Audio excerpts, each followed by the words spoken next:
ADGP MR Ajith കുമാറിന് വീഴ്ചയുണ്ടായെന്ന് വിലയിരുത്തി CPIM. അന്വേഷണ റിപ്പോർട്ടിന്റെ അടിസ്ഥാനത്തിൽ നടപടി വരുമെന്ന് സംസ്ഥാന കമ്മിറ്റിയിൽ പാർട്ടി സെക്രട്ടറി MV ഗോവിന്ദൻ വ്യക്തമാക്കി.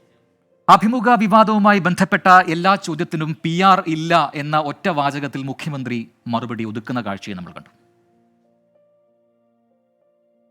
പൂരം നടത്തിപ്പുമായി ബന്ധപ്പെട്ട DGP റിപ്പോർട്ടിലെ ADGP MR അജിത് കുമാറിനെതിരെയുള്ള പരാമർശമാണ് വീഴ്ചയുണ്ടെന്ന് വിലയിരുത്തുന്നതിലേക്ക് CPM-നെ നയിച്ചത്. ഇക്കാര്യത്തിൽ വിശദമായ അന്വേഷണത്തിന് ശേഷം നടപടി ഉറപ്പാക്കും.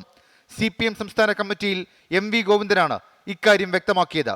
തെറ്റായ നിലപാട് സ്വീകരിക്കുന്ന ആരായാലും ഏതുയർന്ന ഉദ്യോഗസ്ഥനായാലും സ്വതന്ത്രവും നിഷ്പക്ഷവുമായ അന്വേഷണം നടത്തുകയും കുറ്റക്കാരാണെന്ന് കണ്ടെത്താൻ കഴിഞ്ഞാൽ കർക്കശമായ നടപടി സ്വീകരിക്കുകയും ചെയ്യുക എന്നുള്ളതാണ് ഏത് ഗവൺമെൻറ്റും ചെയ്യേണ്ടുന്ന ഏറ്റവും ശരിയായ മാതൃക. അപ്പോൾ RSSൻ്റെ രാഷ്ട്രീയ താല്പര്യമാണ് ഇത്തരമൊരു സ്ഥിതിവിശേഷത്തിലേക്ക് പൂരത്തെ എത്തിച്ചത് എന്നാണ് കാണുന്നത്.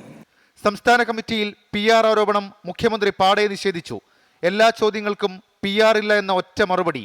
അഭിമുഖത്തിനായി TK ദേവകുമാറിന്റെ മകൻ നിരന്തരം സമീപിക്കുമായിരുന്നുവെന്നും സുബ്രഹ്മണ്യൻ ഫ്രീലാൻസ് മാധ്യമപ്രവർത്തകനാണെന്നും മുഖ്യമന്ത്രി പറഞ്ഞു. PR-ന് വേണ്ടി ആരെയും നിയോഗിക്കുകയോ ആർക്കും പണം കൊടുക്കുകയോ ചെയ്തിട്ടില്ലെന്നും മുഖ്യമന്ത്രി വിശദീകരിച്ചു. CPI സമ്മർദ്ദത്തിൽ പാർട്ടിയുടെ നിലപാട് മാറ്റമാണ് ADGP-യെ തള്ളുന്ന സാഹചര്യത്തിലേക്ക് എത്തിച്ചത്. 24 തിരുവനന്തപുരം.